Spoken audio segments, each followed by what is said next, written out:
Welcome. This is all minus one quick shots. So, folks, once again, it is good to be back. It has been like 2 weeks since I've made content. I made a little video yesterday. I will be making a long form video later on today. But some things that were on my mind that came up just, Thursday or Friday after I had gotten back into town. And it was something as simple as this. Many of us know or acknowledge that there is a form of slavery going on in the world today. Debt slavery, if you would, that is all-consuming to folks. And of course, there is the mental slavery of being on the dole of the government. And some of us who are spiritually minded understand that we are enslaved by sin and death. The very fact that our bodies are in a mortal coil, a physical being, a material being, enslaves us to a certain nature. Right. This is the problem, by the way, with the leftists and what they're trying to say all the time. They deny this biological nature. They deny this materialism, yet they worship materialism as they think that that brings happiness. It does not. However, practically speaking, we are a material being who are trapped in this body. We are born into all of these things. We are born as debt slaves, being that we have a fiat monetary system. We are slaves to the governmental powers that be, in that we have very little influence over what they decide for our lives. I've covered this before. There was a study done, I believe, in Princeton several years ago. It was one of the last videos I just made. I mentioned it several times. So you can go back and find that if you would like.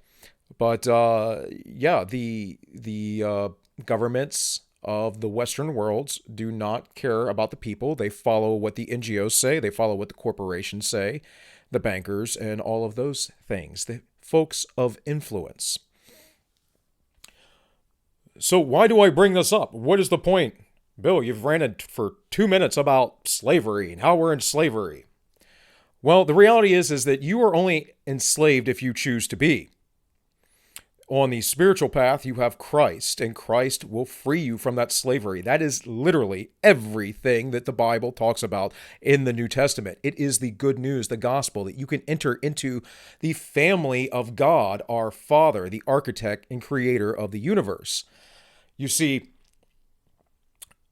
when the fall happened, folks fell into the slavery under the serpent, Satan, the evil one, the accuser. It's the tale of two kingdoms, a very old message that few churches teach today. You either worship God, the kingdom of God, or you worship the kingdom of Satan. Those are the only choices.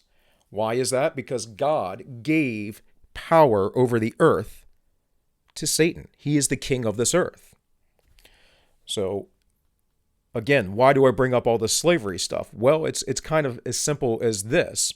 Most of us don't realize that we're enslaved, but once we do, we don't know how to live in freedom. And that's important.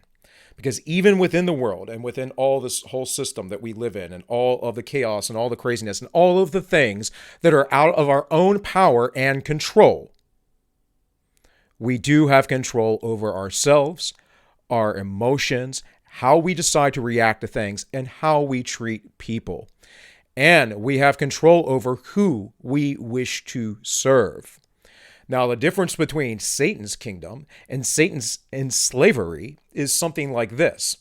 You have no choice over it. You will die. You will commit horrible deeds and acts of selfishness out of sin. You will screw over the other guy, if you would, for your own self-gain. And many people follow that path their entire lives. On the other hand, you have Christ. Christ knows that you are a servant, but says he would lay his life down for you and be your friend. Go read the Gospel of John, folks. Go read John 15 and abiding in the vine of Christ, and how that there is no greater service but than to die for a friend. Christ would not only just die for us, but he would take up many of our burdens. And all he asks is our obedience, and he's not a taskmaster. If we do decide not to obey him, then in the end, we get our just rewards. And if we decide to obey him, then in the end, we get our just rewards. But you see, we can get those, whatever those rewards may be now in this life, by taking the easy route and just going along with the path. But if you are born into slavery, sometimes you don't know better. And once you realize that you're free, you have to unlearn that slave mindset. And so I bring this up as a very important topic that I will continue to talk about this week. And I'm going to expound on this because it is very relevant and in the matters of neuropsychology, trauma, the ideas of having learned dependence. Many of you have probably heard that before. And it is how the folks who are the elitists, those who really control the world, those who dictate things, those who make the laws, it is how they keep you enslaved by keeping you within the system. Those of you out there who would proclaim Christ and believe that you are in some sort of freedom, yet buy into the system. I'm not talking about living in the world, folks. We must live in the world as it is set up. But buying into the system itself and being a part of the system and propping the system up, I can tell you, Christ never knew you.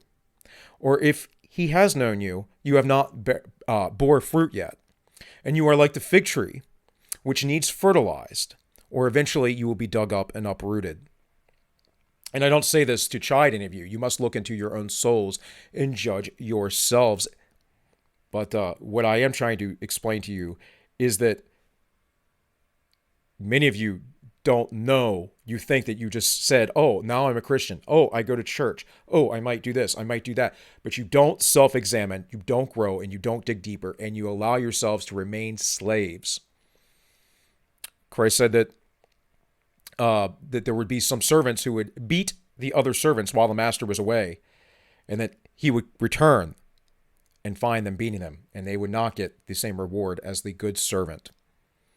Meaning there are folks who believe that they are Christians, who say they're in the kingdom, but they do not do what the master asks. We also must realize that sometimes, just sometimes, some of us do bad things for a while, and we turn back around, and God forgives us. Our Father is a forgiving God. So we have to understand all these things. But again, I will continue to expound on these things. For this, I want to leave you off with this last point. Paul talks about in the book of Romans that the law was a tutor. That is the Jewish law he's talking about. In all of his epistles, he's talking about the Jewish law. He's not talking about legalism or versus antinomianism versus faith and faith alone and all these different things. He's talking very specifically about the Jewish law and that there were certain tenets that you had to follow in the Jewish law. And then it was a tutor to guide you.